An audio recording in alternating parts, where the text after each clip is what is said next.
ने अगर बहुत चुनाव जीते नहीं है, बहुत सीटें जीती नहीं है, तो कम से कम उन्होंने बताया है कि हम हरा सकते हैं, आपका खेल खराब कर सकते हैं। भारतीय जनता पार्टी का खेल उन्होंने कई बार खराब किया है। अब सवाल यह है कि चिराग पासवान को ठिकाना मिल गया, वो चले गए एनडीए के साथ। जीतन राम मांझी को ठिकाना मिल गया, वो भी चले गए एनडीए के साथ, बीजेपी के साथ दोस्ती हो गई। उपेंद्र कुशवाहा को ठिकाना मिल गया। मुकेश सहनी कहां जाएंगे, किसके साथ जाएंगे? अब कंफ्यूजन इसलिए भी है, सस्पेंस इसलिए भी है, वो भारतीय जनता पार्टी को अपना सबसे बड़ा दुश्मन बता रहे हैं और भारतीय जनता पार्टी के साथ जाने के कयासों को खारिज भी नहीं कर रहे हैं। वो ये भी नहीं करें कि हम नहीं जाएंगे।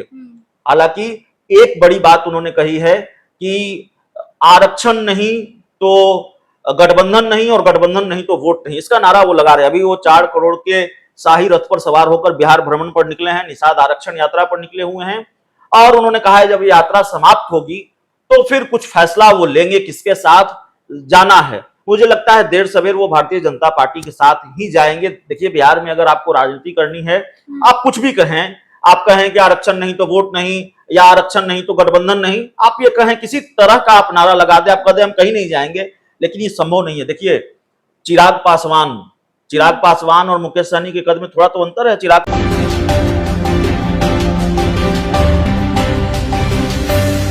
मुकेश सहनी की बात जो चल रही है वो कहाँ जाएंगे?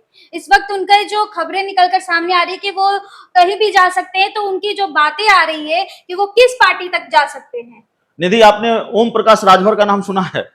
ओम प्रकाश राजभर उत्तर प्रदेश के नेता हैं। सुहेल देव भारतीय समाज पार्टी के अध्यक्ष हैं और ओम प्रकाश राजभर बहुत चर्चा में रहते हैं। ओम प्रकाश राजभर ने कभी कहा कि भगवान भी आकर कहेंगे तो हम भारतीय जनता पार्टी के साथ नहीं जाएंगे। आज वो भारतीय जनता पार्टी के साथ उनका गठबंधन है। मैं मुकेश सहनी की तुलना ओम प्रकाश राजभर से ही करता हूं। हालांकि मुकेश सहनी और ओम प्रकाश राजभर में एक समानता यह भी है कि दोनों ने अपनी ताकत दिखाई है, समय समय पर खुद को साबित किया है। ये बात स्वीकार करनी पड़ेगी। मुकेश सहनी ने अगर बहुत चुनाव जीते नहीं है, बहुत सीटें जीती नहीं है, तो कम से कम उन्होंने बताया है कि हम हरा सकते हैं, आपका खेल खराब कर सकते हैं। भारतीय जनता पार्टी का खेल उन्होंने कई बार खराब किया है। अब सवाल यह है कि चिराग पासवान को ठिकाना मिल गया, वो चले गए एनडीए के साथ। जीतन राम मांझी को ठिकाना मिल गया, वो भी चले गए एनडीए के साथ, बीजेपी के साथ दोस्ती हो गई। उपेंद्र कुशवाहा को ठिकाना मिल गया। मुकेश सहनी कहां जाएंगे, किसके साथ जाएंगे? अब कंफ्यूजन इसलिए भी है, सस्पेंस इसलिए भी है, वो भारतीय जनता पार्टी को अपना सबसे बड़ा दुश्मन बता रहे हैं और भारतीय जनता पार्टी के साथ जाने के कयासों को खारिज भी नहीं कर रहे हैं। वो ये भी नहीं करें कि हम नहीं जाएंगे। हालांकि एक बड़ी बात उन्होंने कही है कि आरक्षण नहीं तो गठबंधन नहीं और गठबंधन नहीं तो वोट नहीं, इसका नारा वो लगा रहे हैं। अभी वो 4 करोड़ के शाही रथ पर सवार होकर बिहार भ्रमण पर निकले हैं, निषाद आरक्षण यात्रा पर निकले हुए हैं और उन्होंने कहा है जब यात्रा समाप्त होगी तो फिर कुछ फैसला वो लेंगे किसके साथ जाना है। मुझे लगता है देर सवेर वो भारतीय जनता पार्टी के साथ ही जाएंगे। देखिए, बिहार में अगर आपको राजनीति करनी है, आप कुछ भी कहें, आप कहें कि आरक्षण नहीं तो वोट नहीं या आरक्षण नहीं तो गठबंधन नहीं, आप ये कहें, किसी तरह का आप नारा लगा दे, आप कह दे हम कहीं नहीं जाएंगे, लेकिन ये संभव नहीं है। देखिए, चिराग पासवान और मुकेश सहनी के कद में थोड़ा तो अंतर है। चिराग पासवान की स्वीकार्यता ज्यादा है, लेकिन चिराग पासवान के पास वोट बैंक भी ज्यादा है, जो मेरी समझ है। लेकिन चिराग पासवान भी अकेले चलने का नुकसान देख चुके हैं। अकेले चल के आप बहुत फायदा आपको होता नहीं है। पप्पू यादव अकेले चल के देख रहे हैं। अब गठबंधन के लिए हाथ पैर भी जोड़ रहे हैं कि मैं हाथ पैर जोड़ लूं क्या आरजेडी के सामने और तेजस्वी यादव के सामने कि मुझसे गठबंधन कर लीजिए।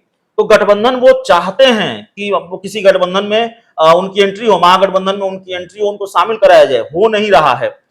उपेंद्र कुशवाहा भी अकेले चलकर देख चुके हैं और आखिरकार उनको अपना विलय, अपनी पार्टी का विलय, रालोजपा का विलय जेडीयू में करना पड़ा। तो अकेले चलना बड़ा मुश्किल है आज के दौर में राजनीतिक दलों के लिए और छोटे राजनीतिक दलों के लिए।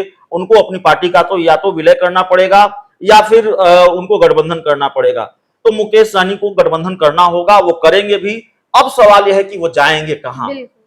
मुझे लगता है कि दोस्ती आखिरकार भारतीय जनता पार्टी के साथ होंगी।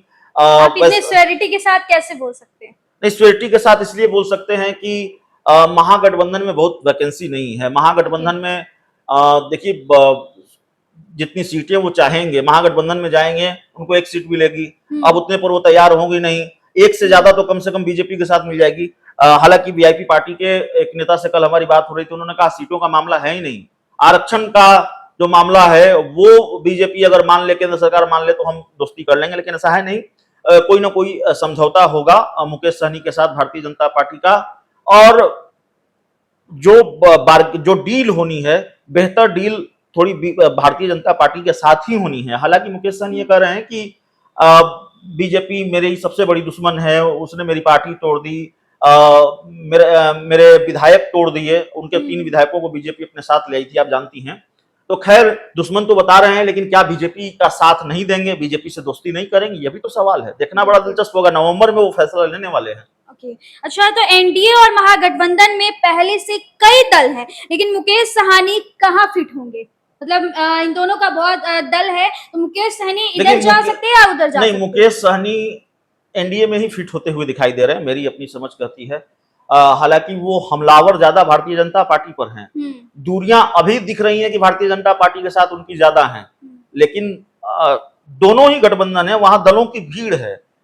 6 दल महागठबंधन में हैं, यहाँ भी 4-5 दल हैं, शायद 5 दल हैं, तो जाहिर तौर पर बहुत वैकेंसी दिखती नहीं है। और हरी सहनी को मुकेश सहनी जिस जाति समाज, जिस वोट बैंक पर पकड़ रखते हैं, या जिस वोट बैंक पर पकड़ रखने का दावा करते हैं, जिस जाति समाज से आते हैं, उसी समाज से आने वाले भारतीय जनता पार्टी के नेता हरी सहनी को बीजेपी ने नेता प्रतिपक्ष विधानसभा में बनाया, विधान परिषद में बनाया है, माफ कीजिएगा।